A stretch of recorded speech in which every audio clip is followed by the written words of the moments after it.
Hello everyone, and welcome back to the last little increment of our more detailed walkthrough through the July-August idea book that's coming up. So this is our mix-in papers, and these ones sadly always get overlooked because they're not really connected to the first two paper collections, most people think, but actually they are designed for both of them. And let me explain you how this works. So you get one of each, so they're really just single pages, double-sided.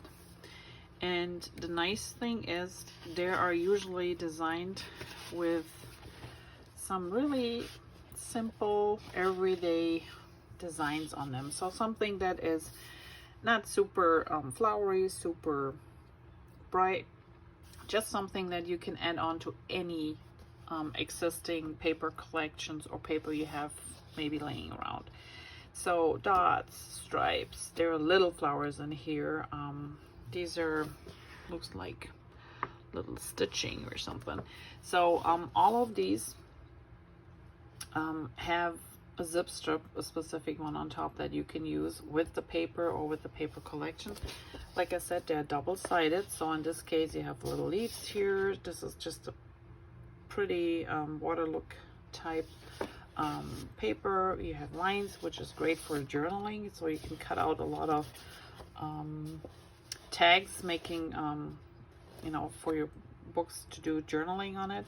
We have some wood grain, we have just some brown, some linen, or jeans type looking paper. So they're all very versatile. And when you really look close at the colors scheme, you can see a little bit how the connection is made to the two first paper collections that I showed you. So these are the colors that you can find in the Wanderer, right? This one is neutral, it works with both. These two are meant to go with the Isabella paper. Even the blue one here might work with the Isabella paper because it's that type of blue, so that might be even something that works there. We know we had peach in the Wanderer a little bit, so here's a little peachy pink color in there. So these can work with either or of the two papers we had before. Same as here. So when you look really close on these ones here, these three work great with Isabella. These three will work great with the Wanderer, but you always find one that works with both. This one will work with both. The brown always works with either or. Gray always works with, because it's neutral color. So these are mixed ins that can be used as add-ons if it comes to design paper with your previous two paper collections, or you can use them on your own. And here's a picture of a page that they made where actually I cut this one. You can cut this one down and put it on the jeans paper or the linen paper if you wanted to. There's your linen paper, and then you can cut. Why did my green go here? And then you can cut the green one down and put it on top, or you can use this as the whole page if you don't want the blue in the background. But then you can also see, so these two are and this one is from this collection, the mix-ins. The yellow ones, this one, that's the same one, and the flower one, and as well as the olives are for the Isabella, while the chevron one here and here is from the Wonder Kit. So they mix and match and are really a great addition. So if you ever need a few extra neutral designed papers, this is always a great pack to have. Again, you can use them just on their own, or you use them in combination with the other paper packs. That's up to you. Now just a few more things. I went through this at the beginning when we did the catalog walkthrough. Few new stem set. Our gnomes are back. Little crafty Here are some great background stems. This is one of my personal favorites, and I already got the lake one. The beach one is on the way. I just love the girl here that you can use for so many things. Like I mentioned before in another video, I teach card making classes, and sometimes that's just a really great item to have and create cards with, I think, because it goes for graduation cards, for birthday cards, so there's a lot. We have a nice chair here, some books, so you can use this maybe for retirement. You have your fishing hook, which with a fish that works for more masculine card. Even your little coffee mug here. So this is just a really great set, and as I mentioned before, too, is if you look at this layout here, how they use those three elements. They use the fishing rod. This is the hook with the line, and then here is the phrase, keep it real. These three elements can be stamped together to create this little frame, and they really work well because the end of the keep goes on the hook here, and then this little swirl goes along with this one, so you can make a nice border and stamp that one. So this is one of my favorite. Comes with a lot of dies, everything that's in blue tone. So the girl, the flowers, the books, the chair, the fish, and the sign have a die cut to them. And the parallel on the other side, well, where you have a lake, you maybe have a beach somewhere too, and going on the beach, or just going shopping, going to the pool. There are many ways to use this too. So again, you have a lot of die cuts that come with it, cute little phrases. You have some shells to put on there, sunglasses, so they can be used for different, or you can mix and match them. So these are two of my favorites that I really like. And if you were a fan of the girl that we had in the National Scrapbooking Special, or during the month of June, we had it in the what was it called? The Bring Back My Paper pack. She was a little bit more evening dressed, but if you liked her, these are something I think that will work well as well. We have the bugs. The pets. I talked about the shark, which is really cute. And when we were going through the two-tone cardstock at the Wonder Paper, here you can see again how you can use the paper both sides of the cardstock. So you just cut your cardstock in strips, and you use one dark and one lighter, dark and lighter side. So this is one color, this is one color, this and this. So you actually have 4 different colors that you use, but due to the back and forth, you actually get 8 out of it in just different hues, and that makes for a great card. Plus here you can see the white core, so if you rip the paper a little bit, our white core gets exposed, which makes for really nice detail as well. And I think right now from this, there's the hot flashes. This is our waterfall card, the stamp July and August. This is the cute little stamp of the month of July, which I have here too, which is just, to me, again, a great versatile stamp. I always have to keep in mind for card making and for not everything is for me for making creating pages, but this is one that works for both, but presumably for cards that will be a great one to have. So there's your stamp set for July. And in August, we have this little one, summer fun. And then I mentioned, yeah, I still spell fun and sun with the U, not with an O, in the previous videos. I think I mentioned it, that the lemon is gonna replace the O, so never mind, it's the U. But this is a great one too, just fun. So if you have an order around $50 or more, in August, you can get this one for $5, and that's just a really great extra to have if you like to do some fresh summer pages, or like I said, little tags. It goes for a lot. If you're a VIP customer, you even get those for free with your order. So this would be what I wanted to talk about this catalog. One quick add-on that I mentioned earlier, some people have really difficulties what colors go together, and how do I design my pages. And like I mentioned, I changed my workshops, the workshops on the go that we have usually, so they match my pictures. And I know it's hard for some people, so we have a couple really great tools to have that can help you. One is the color book. Those colored books, there's actually two different ones, so let's look at the newest one. They go in our ring bind albums, and the nice thing about these is they give you multiple suggestions. Not only do they give you an idea of a layout, but they also give you ideas on what colors to combine. So for example, here is one where you have 5 colors, that's 4, and here you have 3. So as little as 3 and maximum of 5, because you don't want to get too crazy with color.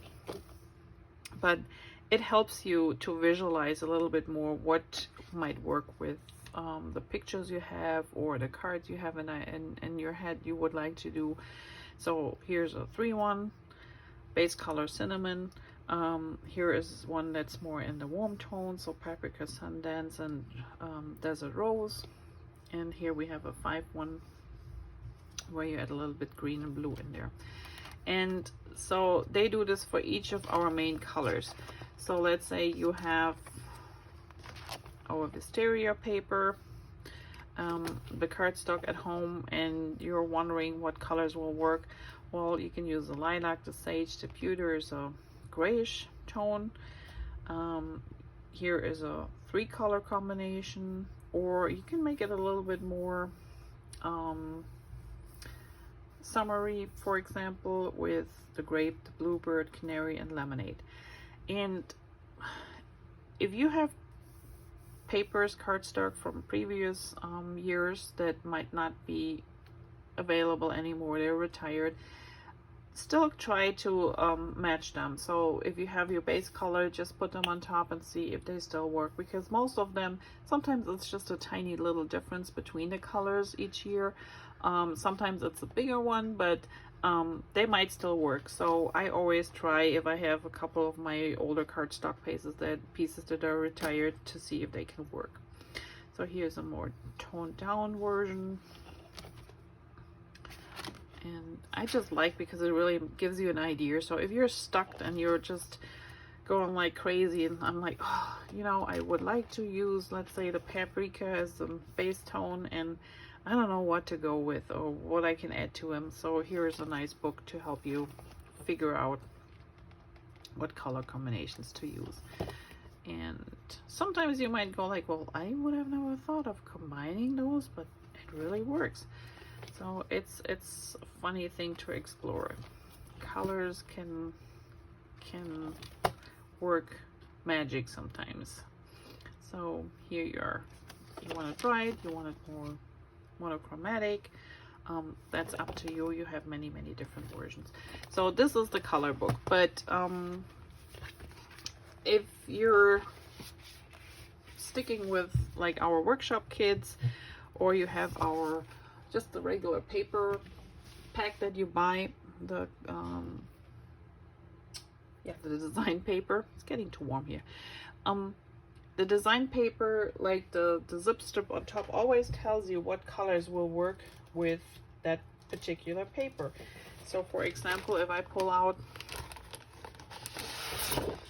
one of our Hillside Cottage one, it will tell me right there, so black, bluebell, canary, so it tells me what colors will work. So you don't really have to guess in this case, you can just go by what the paper tells you, to make it easier for you to start your pages. But then you might get stuck and say, well, Claudia, that's all nice and good, but now comes the design part, and that's the hardest part.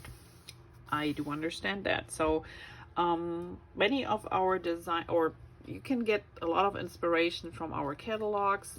There are many pages in there with cards, with scrapbook pages that you can get your inspiration from. If you want exact measurements, that's a little bit different story then. Our workshop guides often are online available to download, even so you don't have the colors.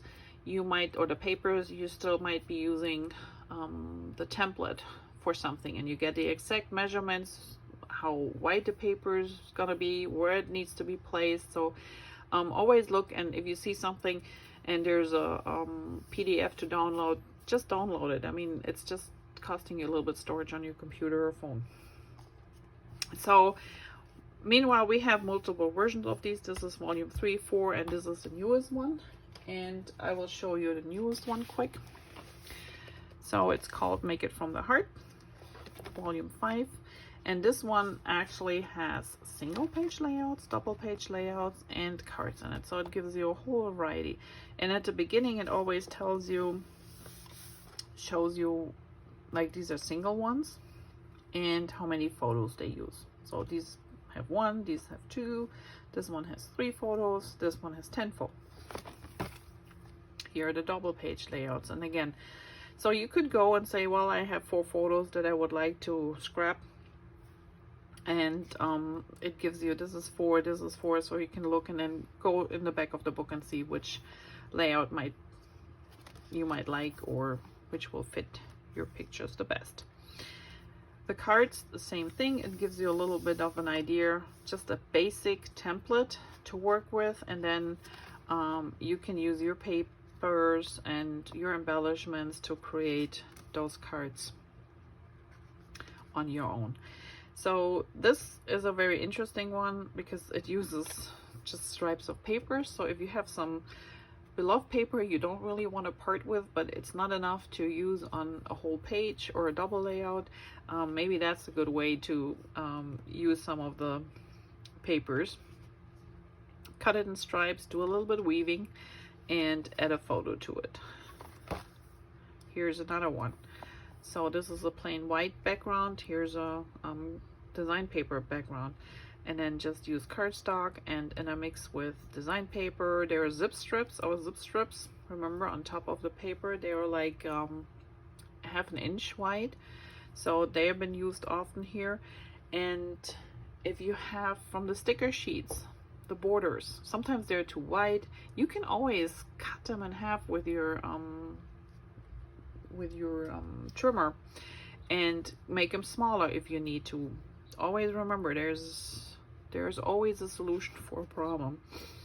So, and it tells you exactly, you know, how wide this piece is. So this piece in the middle here is 3 by 9, and then you have to cut your fins in. K is the photo mat. That's 4 1/4 by 6 1/4. Like I have said in the past, I don't like to waste paper, so often for my photo mats I cut my photo mat at 4 by 6, and then cut my picture just like a 1/4 inch on one side, on the smaller and longer side down, so I have a nice 1/8 of a border around it. It's often easier to crop the photos than you know, when I go like 4 1/4 by 6 1/4, that means I only get 4 photo mats out of one sheet of 12 by 12 paper. If I go by 4 by 6, I get 6 out of it. And the photos, often they're not quite 4 by 6 anyway, so I always cut them down. But that's me. If you want to do it in a different way, go ahead. That's up to you. So here are a couple more. And so this is just a great book to give you some great ideas, not only the layout, but also what to do with your photos maybe when you get stuck. So this is a really cute one where, yeah, you're using a lot of 2 by 2 and 3 by 3 photos, but sometimes we have these, and it's always good to know how that you can mix them up. You know, the tendency is always to group them or to to line everything perfectly up. And I like that they give you options here where they have photos overlapping. They use bigger and smaller ones all the way through. This is a pretty layout. I personally would add more pictures to it, and I'm sure most of you will do too, but it's just a great basic idea to get started. And that's what I use these for most often, just to get going, get started with a page. And like I said, these patterns are just really adorable, and there's a lot of different ways. Like this one here is really pretty. See the different paper strips, again, in different sizes, and you get your photos on here. You can do this kind of journaling. You can do, they swapped the sides around here. You can actually turn them and have your stripes going this way and adjust your photos accordingly. So there is a lot of possibilities. And this looks really complicated, but this is just because there's so many different layers of paper behind the photo. And again, you might have one special photo where you just want to focus on that one photo. Or you say, no, I want to get a couple more, and then just add a couple more. Here's another way. And so always remember, right now you have your photos. These are square, so it doesn't matter. But let's say your photo is not landscape, it's more portrait type. So you can always just flip that layout around. Put your photo here, put the other photos here. Do your stripes here. You know, there are ways to turn these in any direction you want. We just always have to remember that we can do it that way. Here are triangles. Usually a shape you don't often use, but makes it for kind of fun type of page. This one is one of my favorites, and because it's really simple but genius, and I just like how it flows. So you have your background in a neutral color, and then this looks like the same paper, just a darker and the lighter side. Same here and here, and then all you do is cut them in the same strips, and those strips are 3 by 10, and then they're stacked, and you do this over both pages. Mat your photos, and it's really simple, but it's stunning to me. So I like these ones. Same as here. So in this case, we do a little bit more color in the paper. You can use design paper if you want to, but just a plain cardstock paper looks really great on that layout. So this is a book that is really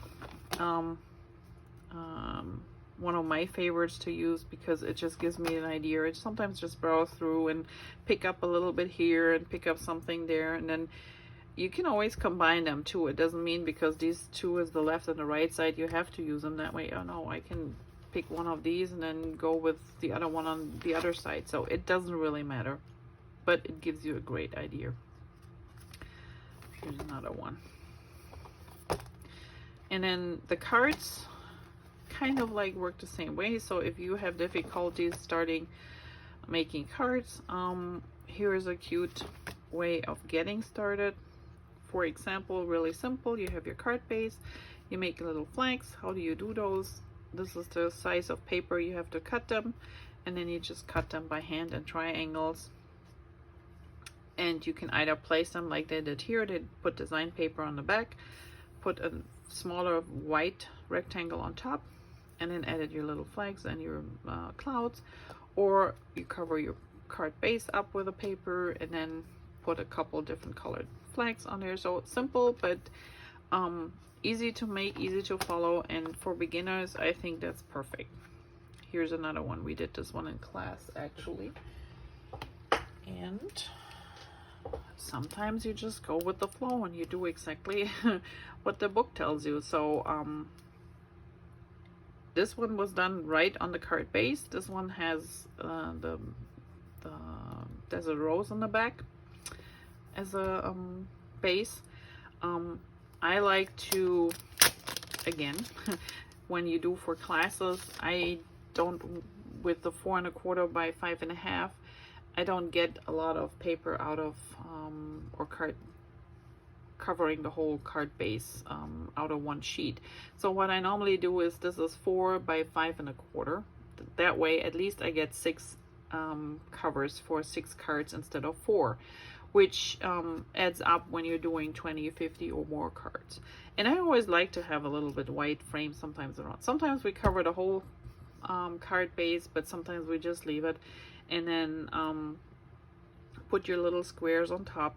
And it tells you here the squares are cut 1 1/4 by 1 1/4. You just line them up, and then you have your little strip, which is 4 inches by 3 1/4. You flag it, and you're good to go.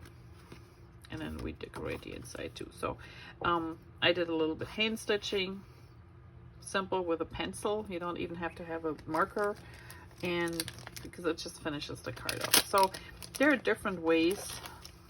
And like I said, sometimes I just like to go directly with the template that they have shown here and kind of copy it. And sometimes I just take the parts and do my own, like they did here. See, this is the card, pretty much the same elements that they shown here. And then they flip the card. Same elements, but this time it's a horizontal card. So if you're struggling with this, this is a great book to have. Have a look, and it is in the main catalog. So you will find this on page 6 in our annual book, which is good till August. And then September 1st we will get a new one, but I'm pretty sure this book will still be in that catalog. Okay, now let me check. Okay, we have a couple more minutes.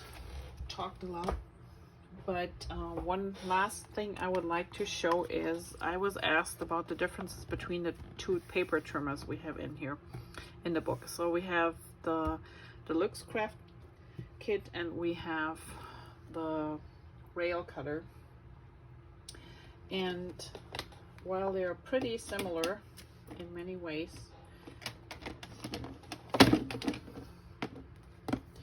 first off, I like the bigger surface that they give you. So both of them are going on the surface to 6 inches, which is great, because the old ones went to 5 1/2, something like that.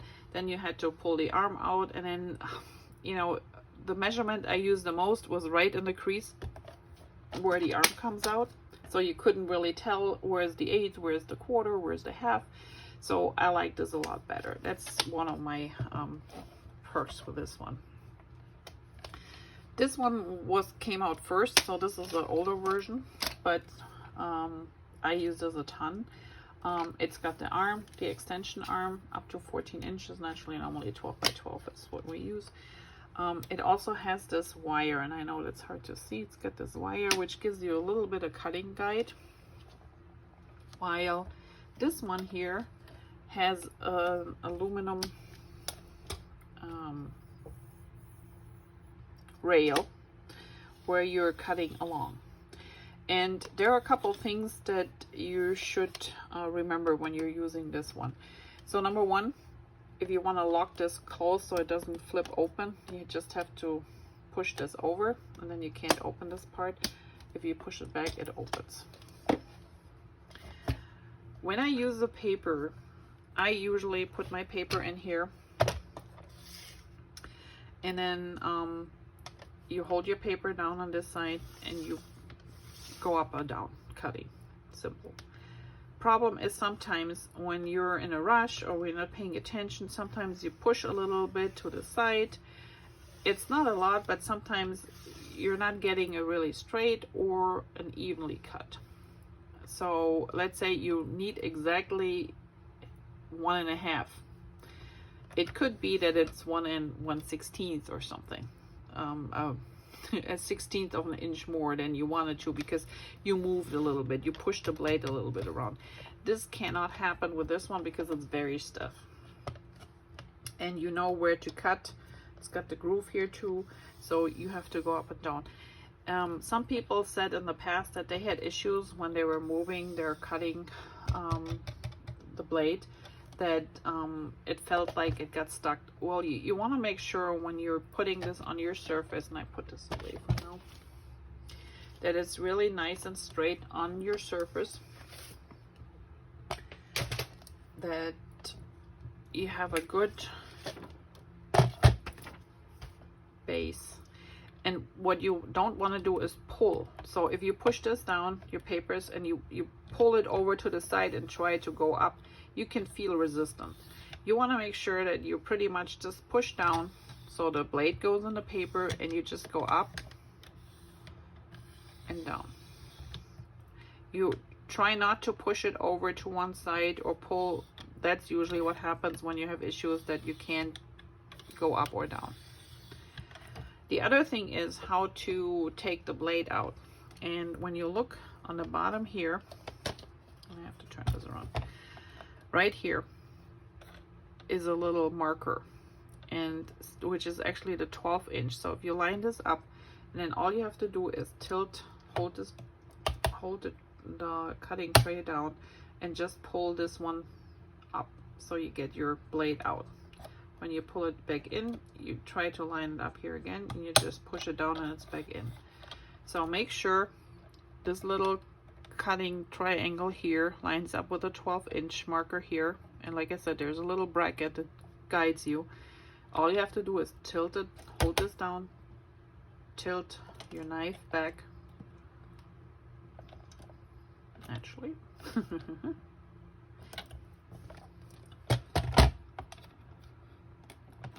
And it comes out. Usually what happens if it doesn't come out, you're not right in the middle here, but that's where you put your blade in and out in this area.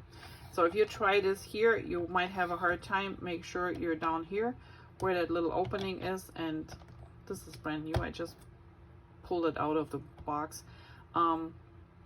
This is where you can take it out, where you have a little bit more room to get it in and out, and there you go.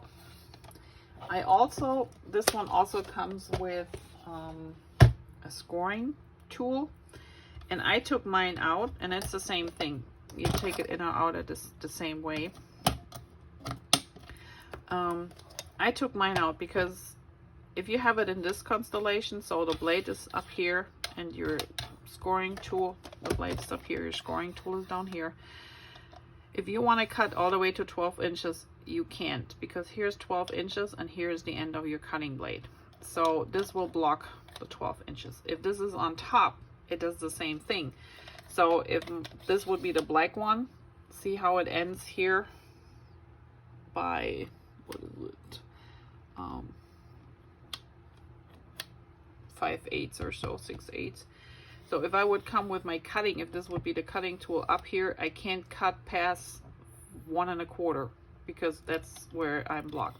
So I took mine out, and I just have to pop it in when I need it, because otherwise it's in my way. And when you get replacement parts for this type of runner, you want to make sure it's the K. It's a different blade than the one that's in the regular trimmer. So this one you can see is looking like this, like a little U shape, and this is the one that goes in the other trimmer. So there are two different ones. So depending on what trimmer you have, make sure you get the right blade. And remember, when you want to replace your blade, this is how it goes. Try not to pull too hard to the side, because then you can't slide. You want to slide this thing easily across. The best is with 2 fingers and just going straight up and down, and this gives you a very straight cut. So these are the two major differences between the two viscous trimmers, depending on what you prefer. I worked with the regular, the older one, for years. I just got that one, and I will see, because sometimes I have issues when it's not quite straight, the paper. Yeah, I don't like that, so I will try and see how this works, but it's a little bit more stable when you cut a lot of paper. And that was it. So I hope you have a great day. I hope you were looking forward to exploring the new idea book. Like I said, July-August, starting July 1st. So this video, I will see that I uploaded before. And otherwise have a look at the walkthrough of the whole book that I posted on the 29th. So have a great day and hope to see you crafting soon. Bye bye.